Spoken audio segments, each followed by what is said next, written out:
The old saying goes that the only certain things in life are death and taxes. But I think death and taxes are just special cases of a much bigger underlying concept.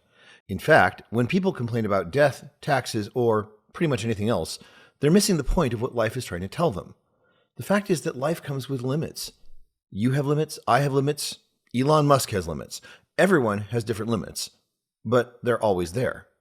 A chain is a system of metal links. Its purpose is to transmit tension from one of its ends to the other. And we've all heard that a chain is only as strong as its weakest link. You can find the weakest link in a chain, but no matter how many times you replace it with a stronger one, you'll never have a perfectly strong chain. The currently weakest link will always be the chain's limit. An electric wire is like a chain, but instead of physical tension, it carries electric current. A wire's limits are measured in amperes, or just amps.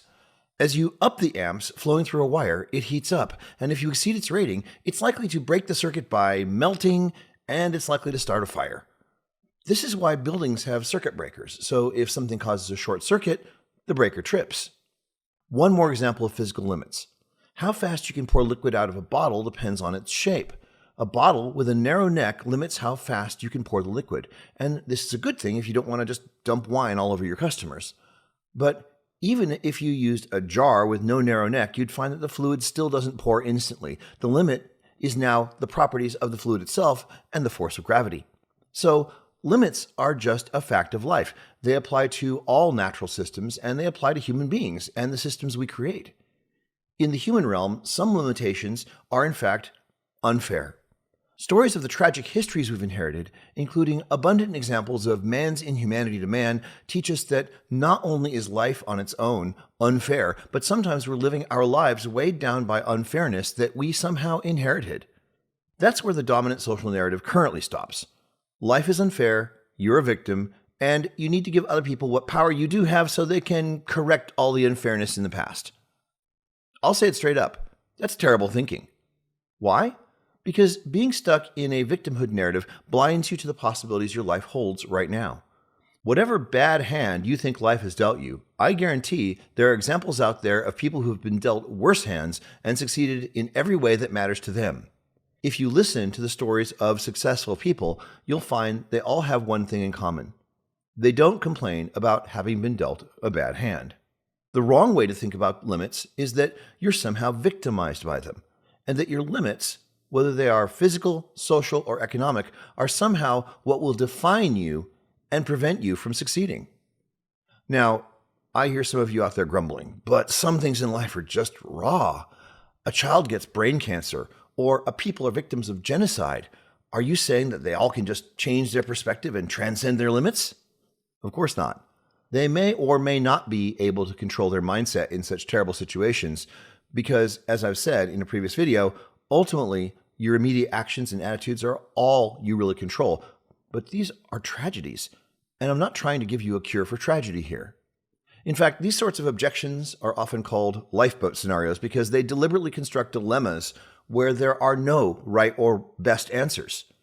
For example, there are 100 passengers on a sinking ship and a lifeboat that holds only 10. How do you decide who to save? I hope neither you nor I ever has to face such a stark decision. But the fact is, most decisions you will make in your life are not lifeboat scenarios.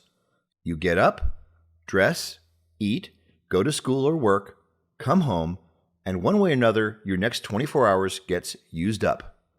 If you're listening to this, then that is the model of your life, not surviving the Titanic. And lifeboat scenarios end up just being another deflection and yet another excuse. We like to imagine perfect things like unbendable girders or unbreakable ropes. But the fact that such things cannot exist is not cause for despair because we don't need to live in a perfect world. We need to live in a world we can improve because that is the sort of world in which we can find meaning. So how do you improve your life? Here are the 6 steps to do it. Each of these steps could be a whole series of videos, and I'm sure I'll tackle many of them in the future. First, decide what you really want. Second, find your weakest link to achieving it. Third, use the capacity of that link to its utmost. Fourth, align all the activities in your life around managing that one link. Fifth, strengthen that one link. And sixth, go back to step one. These steps are simple to say, but they take time, learning, thought, and work to actually implement. Right now, I'll just leave you with this tip. Memorize these steps. Once you start to see the world through this lens, I guarantee you're going to hear the call to adventure. Take courage. Whatever your limits, you can always make things better, and quite likely far better than you can imagine from where you are right now.